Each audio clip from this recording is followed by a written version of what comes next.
Hi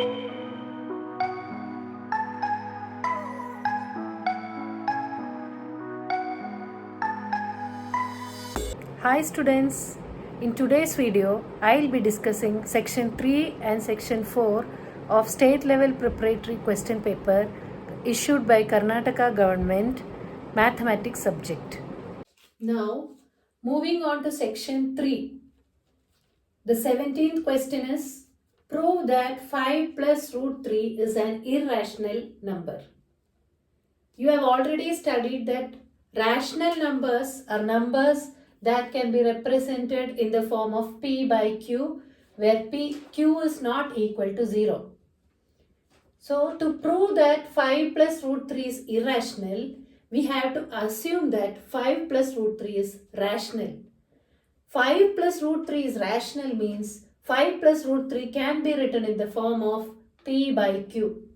So 5 plus root 3 can be written as a by b, where a and b are co-prime. So taking 5 to the right hand side, root 3 is equal to a by b minus 5, or root 3 is equal to a minus 5b by b. A minus 5b by b is rational, but we already know that root 3 is irrational. So rational number can never be equal to irrational number. So our assumption should be wrong. So 5 plus root 3 is clearly an irrational number. Moving on to question number 18. Solve the linear pair of equations 2x plus y is equal to 14, x minus y equal to 4 by elimination method. So the pair of linear equations here are 2x plus y is equal to 14, x minus y equal to 4. There are different methods to solve a pair of linear equations like substitution method, elimination method and cross multiplication method. So here elimination method we have to use. Elimination method, as the name implies, one of the variables should be eliminated and the other variable should be found out. To eliminate one of the variable, we have to either add or subtract by making the coefficients same. So here already the coefficient of y is 1 and here coefficient of minus y is minus 1.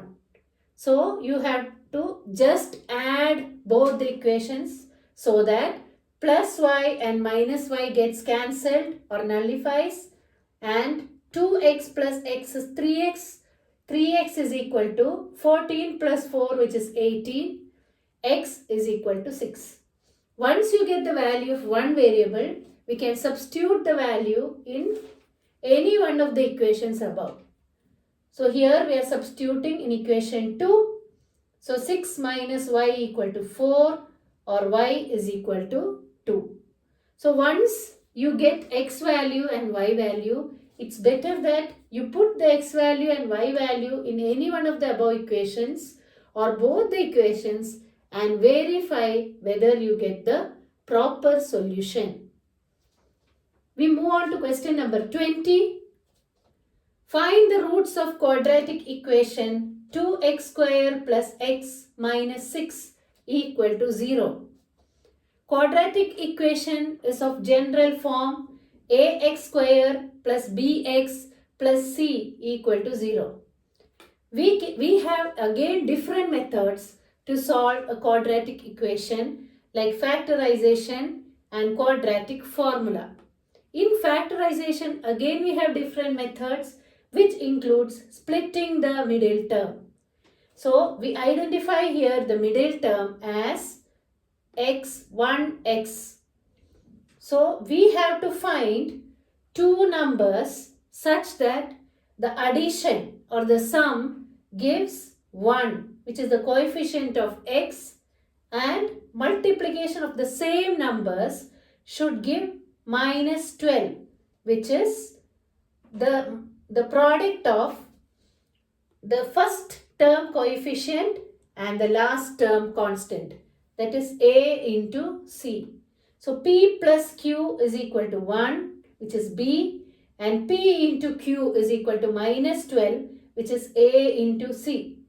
So on factorizing 12, we get two numbers 4 and 3. So now you have to decide on the signs. Here it is plus 1 and here it is minus 12. So either of the two numbers should be negative. And here as it is plus 1, 4 should be positive and 3 should be negative. So we split the middle term and write as 2x square plus 4x minus 3x minus 6 equal to 0. And regrouping has to be done. So first two terms take 2x outside. From the next two terms take minus 3 outside. So x plus 2 equal to 0. 2x minus 3 equal to 0. X is minus 2 and x is 3 by 2. Here also once you get the solution, you have to put these two solutions in the equation and see that whether you get the answer 0 to verify. Now we move on to question number 21. Sum of first 20 terms of AP 3, 7, 11. So we have to find out the sum of n terms of an AP. We have formula Sn is equal to n by 2 into 2a plus n minus 1 into d, where a is the first term, d is the common difference and n is the number of terms. So substituting the values, we get Sn or S20 is equal to 820. Now we move on to the 22nd question, which is triangle ABC is given and angle ABC is 90 degree. Find cos alpha and cot alpha. This is question from trigonometry chapter. You need to know all the trigonometric ratios like sine, cos, tan, cosec, sec and cot. So here they have asked cos alpha and cot alpha. So cos alpha for right angle triangle is adjacent of the angle by hypotenuse. So adjacent of alpha here is AB and hypotenuse of the triangle is AC. So AB by AC, which is 12 by 13. And cot alpha is adjacent by opposite of angle alpha. So here adjacent of angle alpha is 12 and opposite is 5. So it is 12 by 5, which is AB by BC. Moving on to question number 23. Find the distance between the points 3, 1 and 6, 4 using distance formula. So distance formula is given by x2 minus x1 whole square plus y2 minus y1 whole square, where x1, x2, y1, y2 are the coordinates of the point. So here we should identify x1, y1 as 3, 1 and x2, y2 as 6, 4. So substituting these values in the formula, we get distance as root 18 units. Moving on to question number 24, which is an OR question from probability chapter. A bag contains 3 red and 5 black balls. A ball drawn at random, find the probability that it is not red. So here probability of not red ball means its probability of black balls. So we have to know how many black balls are there. 5. And the total number of balls is 8. So probability of black ball is 5 by 8. Moving on to section 4, which is 3 marks questions. We have 25th question as find the LCM and HCF of 510 and 92 by prime factorization method and verify LCM into HCF is equal to product of the numbers. If we have two numbers and we find the HCF, which is the highest common factor, and the LCM, which is the least common multiple of both the numbers, we know that HCF into LCM will always be equal to the product of both the numbers. So on prime factorization, we get 2, 255 and 46. And we have to find out 2 into 255 into 46, which will be the LCM, and the HCF is 2. So multiplying HCF into LCM, we have to find the value, and then we have to multiply 510 and 92, find the value. Both the values should be equal. Then it's verified. We move on to question number 26, which is find the zeros of the quadratic polynomial p of x is equal to 6x square minus 7x minus 3 and verify the relation between zeros and coefficients. Here we can use splitting the middle term method. We have to find out two numbers such that p plus q is equal to minus 7, which is the middle term, and p into q is equal to minus 18, which is the product of 6 and minus 3. So we get the numbers as minus 9 and 2. So we split the middle term as 6x square minus 9x plus 2x minus 3. We regroup the first two terms, take 3x as common. We get the factors as 3x plus 1 and 2x minus 3. So x is equal to minus 1 by 3 and x is equal to 3 by 2, which are the zeros of this polynomial. Now to verify the relation between zeros and coefficients, alpha plus beta or the sum of zeros should be minus b by a. Middle term by the first term coefficient, and alpha beta, which is the product of 0, should be equal to c by a, constant, by the first term coefficient. So we add the zeros, we get 7 by 6 minus b by a is minus of minus 7 by 6, which is 7 by 6. Minus 1 by 3 into 3 by 2 is minus 1 by 2. C by a is minus 3 by 6. Lowest term is minus 1 by 2. So it is verified. Moving on to 27th question. Rupees 1,500 is equally distributed among students who get A plus grade in class 10. But after the results came out, 5 more students got A plus. What is the amount received by?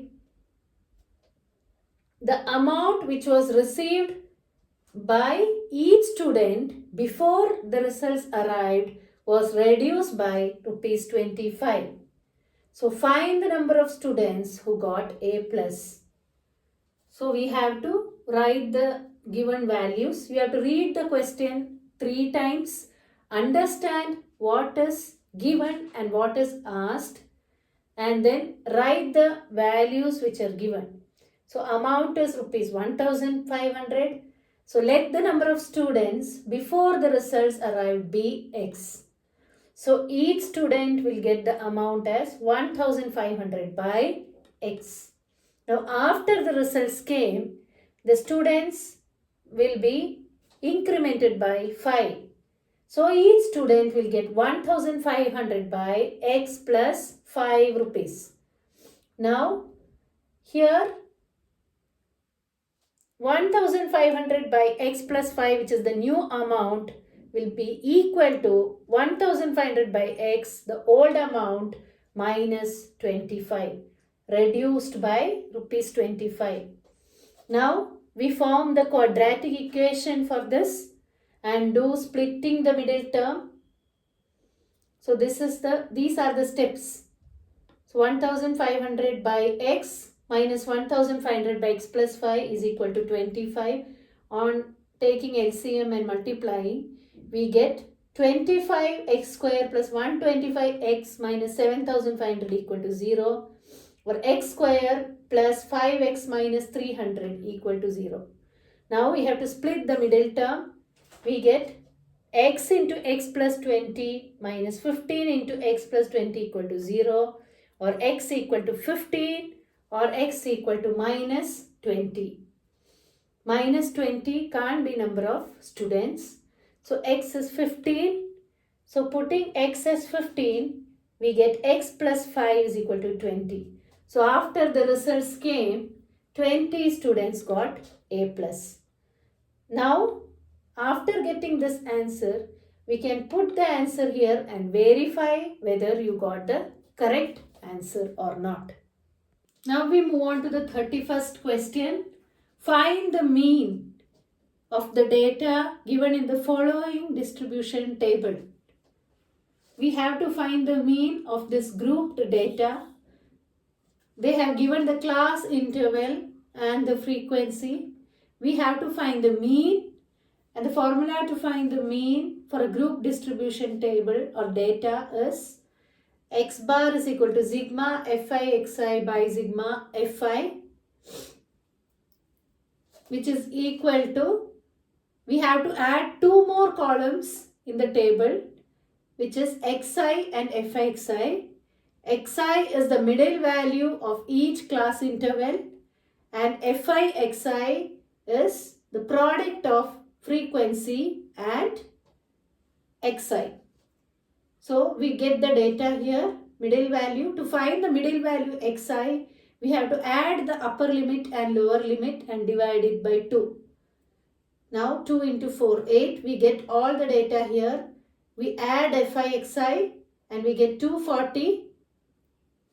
We add fi's and we get 20. Because sigma is there, we have to add. Sigma means the sum. So 240 by 20, which is equal to 12. So the mean of this data is 12. So we end this video with this question. Next video, we'll see the next section and graph of quadratic polynomial and question number 32 and 33. Thank you.